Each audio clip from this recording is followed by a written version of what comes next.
बिस्मिल्लाहिर्रहमानिर्रहीम। अस्सलाम वालेकुम जी। आज मैं अपने किचन में बना रही हूँ तुरई की सब्ज़ी। बहुत ही मज़ेदार बनकर तैयार होती है, बनाने में बेहद आसान, खाने में बेहद लजीज। गर्मियों की ये स्पेशल सब्ज़ी है। तो फिर रेसिपी शुरू करने से पहले जो लोग चैनल पर नए हैं काइंडली वो सब्सक्राइब करें, साथ में बेल के बटन को ज़रूर दबाएँ ताकि मेरी हर नई वीडियो सबसे पहले देख सकें। तो जी शुरू करते हैं जी। तो मैंने तुरई की सब्ज़ी बनाने के लिए उसमें तुरई ली है मैंने 1 किलो। तो इसको मैंने छील लिया और फिर इसको धोया और उसके बाद मैंने इसको कटिंग किया। तो जी आपने इसको काट के नहीं धोना, क्योंकि ये पानी फिर बहुत ज़्यादा सोख कर लेंगी और बहुत ज़्यादा हंडिया में पानी छोड़ेंगी। ऑलरेडी इसमें बहुत ज़्यादा पानी होता है। तो अब हम इसको पकाना शुरू करते हैं जी। तो सबसे पहले कुकिंग पॉट में डालेंगे आधा कप ऑयल जी। तो ऑयल की गर्म होती है, इसमें डाल देंगे एक नॉर्मल साइज़ का प्याज, मीडियम से थोड़ा सा बड़ा होगा ये। बस इसको गुलाबी होने तक फ्राई कर लें।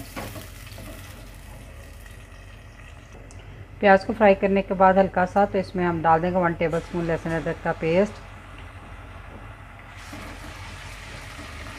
1 मिनट तक इसको फ्राई कर लें इसके साथ जी। अब हम डाल देंगे टमाटर। ये 2 बड़े साइज़ के टमाटर लिए थे, उनका छिलका उतार कर छुरी की मदद से बारीक बारीक काट लिया और साथ 2-3 हरी मिर्चें भी काट ली हुई हैं मैंने।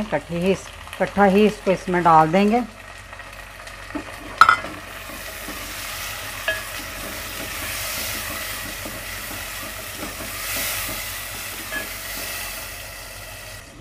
साथ ही इसमें हम डाल देंगे कुछ पाउडर मसाले, 1 टीस्पून नमक, 2 टीस्पून लाल मिर्च का पाउडर और हाफ़ टी स्पून हल्दी। इससे ज़्यादा इसमें मसाले नहीं जाएंगे।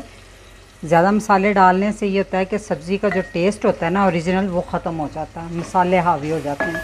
तो बस इसमें ये नमक मिर्च का ही इस्तेमाल करेंगे और आप इसको कम या ज़्यादा अपनी मर्ज़ी से कर सकते हैं। तो ये टमाटर के पानी में ही इसका कच्चापन भी ख़त्म हो जाएगा।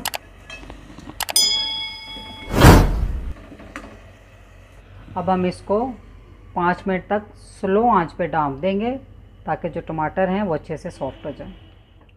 5 मिनट हो गए इसको हल्की आंच पे पकाते हुए। तो टमाटर अच्छे से गल चुके हैं और टमाटर का पानी भी खुश्क हो चुका है इसमें, ठीक है। तो चम्मच की मदद से थोड़ा थोड़ा मैश कर लें। अब हम इसमें डाल देंगे तोरियां। अब इसको थोड़ा मिक्स कर लें अच्छे से मसाले के साथ। तो अब हम इसको ढाँप देंगे थोड़ा सा स्लो आंच पे तकरीबन 10 मिनट के लिए। इसमें पानी का इस्तेमाल बिल्कुल नहीं होगा, तोरियां अपना पानी खुद छोड़ेंगी। 10 मिनट हो गए हैं स्लो आंच पे पकते हुए। तब हम इसको चेक कर लेते हैं। तो आप देख सकते हैं तोरियों ने कितना पानी छोड़ दिया है। पूरी हंडिया के दौरान मसाले से लेके और ये तोरियां पकाने तक मैंने कहीं भी इसमें थोड़ा सा भी पानी नहीं डाला। तो अभी ये तोरियां और पकेंगी। एक दफ़ा चम्मच हिलाने के बाद हम इसको फिर से ढाँप कर 10 मिनट तक मज़ीद पकाएंगे जी। तो 10 मिनट हो गए हैं मज़ीद पकते हुए। तो आप इसमें देख सकते हैं अभी पानी मौजूद है। अगर तो आप थोड़ी सी मसलन ग्रेवी वाला रखना चाहते हैं तो यहीं पे फाइनल कर दें। तो इसको यहाँ अगर थोड़ा खुश्क खाना चाहते हैं तो इसको थोड़ा तेज़ आंच करके इसका पानी खुश्क कर लें। तो मैं इसका थोड़ा सा पानी खुश्क कर लूँगी जी। तो तेज़ आंच करके मैंने इसका पानी बहुत हद तक खुश्क कर लिया है। बस इतना थोड़ा थोड़ा ग्रेवी वाला ये सालन रहेगा, इतना ही अच्छा लगता है। अब मैं इसमें डाल दूँगी 2-3 चुटकी काली मिर्च का पाउडर। इससे इसका जो टेस्ट है बहुत ज़्यादा डेवलप हो जाता है और बहुत ही ये मज़े की लगती हैं तोरियां। साथ ही इसमें डाल देंगे हरा धनिया और अब चूल्हा कर देंगे हम बंद। माशाल्लाह से तुरई की सब्ज़ी बनकर तैयार है। बहुत ही ये डिलीशियस बनती है। तो इस रेसिपी को ज़रूर ट्राई कीजिएगा। तो रेसिपी अच्छी लगी तो वीडियो को लाइक, फैमिली मेम्बर, फ्रेंड के साथ शेयर कीजिएगा।